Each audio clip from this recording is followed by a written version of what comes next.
Hello all and welcome to Listen Up, the NSO pre-show talk. I'm Dale Jarvis. This is our regular event now that we have a little chat virtually with our special guests, and it's my delight to have a chat with Jonathan Monro, who I haven't had a chat with in a very long time. John, it's good to see you again. It's great to see you too, Dale. So welcome back, and I know you've performed with the NSO before, but it's a little different this time around. What's the process been like getting ready for this concert?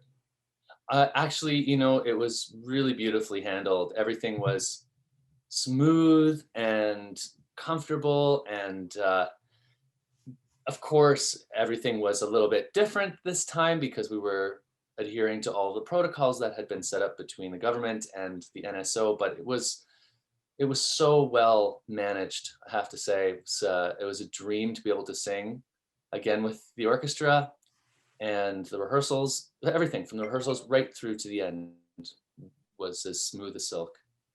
Excellent. Obviously, it's a big task to comb through the library of musical theater repertoire and select a program. And then you have a limited amount of time. I'm sure this could have been a 12-month series of its own if if you were let loose. How did you make the selections, and what were your favorites? Well, I spoke with Hugh and with Mark David, and we were trying to come up with something that would kind of tie into the theme of New York, New York. And it is, while it is fairly broad, we were trying to think of a way to tell as many stories across as many generations as possible. So, we started with, there were a couple of golden age, then there were a couple of, that Euro musical invasion of New York in the 80s, like Phantom and Les Mis. And then we went on to some more popular current musicals like Hamilton and Dear Evan Hansen to kind of round out the menu. And then we added some Canadian content in there too, because often what happens, and what happened with me, was that I went to New York to study and to kind of meet a lot of music theater writers. And so my work, I would imagine, was influenced by that kind of New York style as well. Is there one piece in the list that's been your favorite to perform? Oh gosh, I love them all for different reasons. It's a horrible answer, isn't it? You want that one favorite, but I really do. I think all of these songs are such great story songs. And I had never performed You'll Be Back from Hamilton before. I really loved performing that. It's such a, it's just so brilliantly put together as a song, the melody in it is so fantastic. The character is so cool to play. He's just like, it's one of those great comedy songs. Yeah, it's absolutely one of my favorite from that musical.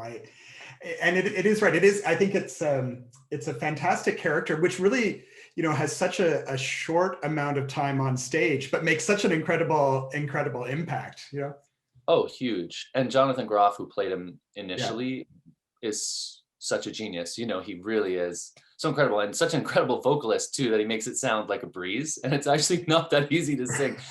So he was a great, when I saw it, he was playing the role, and I just was blown away.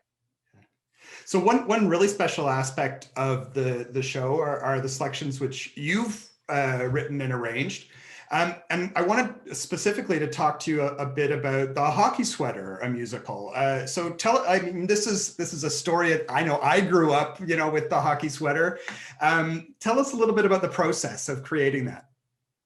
Sure. I grew up with it too, and my dad loved that book.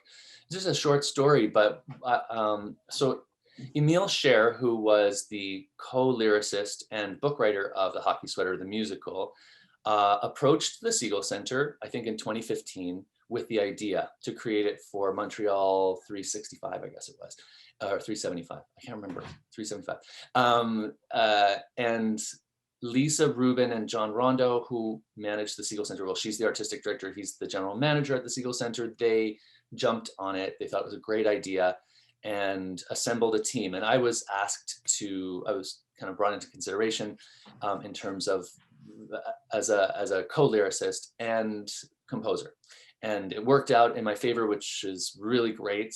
The process was so much fun. I mean, Emil and I laughed most of our most of the time writing it, because it's a sweet comedy, but at the same time it's quite heartbreaking when you think Yeah. about it.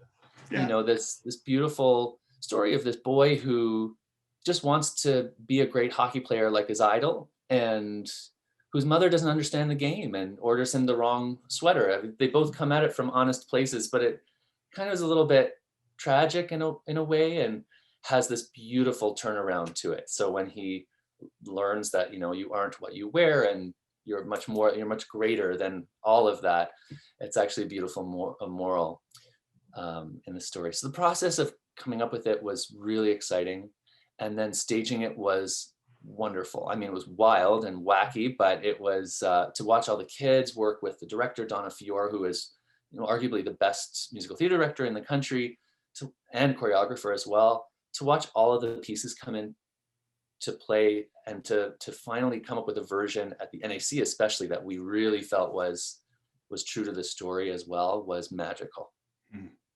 I know you're always working on something. What's on your plate right now? What's next for you? Oh boy, I'm working on a couple of musicals. I can't say what they are yet. I'm working on a couple of them, and I also just finished all the coursework for my master's degree, which is in music theater curriculum development for musical theater creators, not for performers, but for creators. So the long-term goal of mine to kind of come up with some type of place or space where as many different voices feel empowered to tell their stories through the form of musical theater. Awesome. Thank you, Jonathan. It's been lovely having a chat, and wish you all the best in all your secret projects that you've got. I wish I could talk about them. Sorry. Thank you, Dale. Thanks for inviting me to be here. All right. Take care.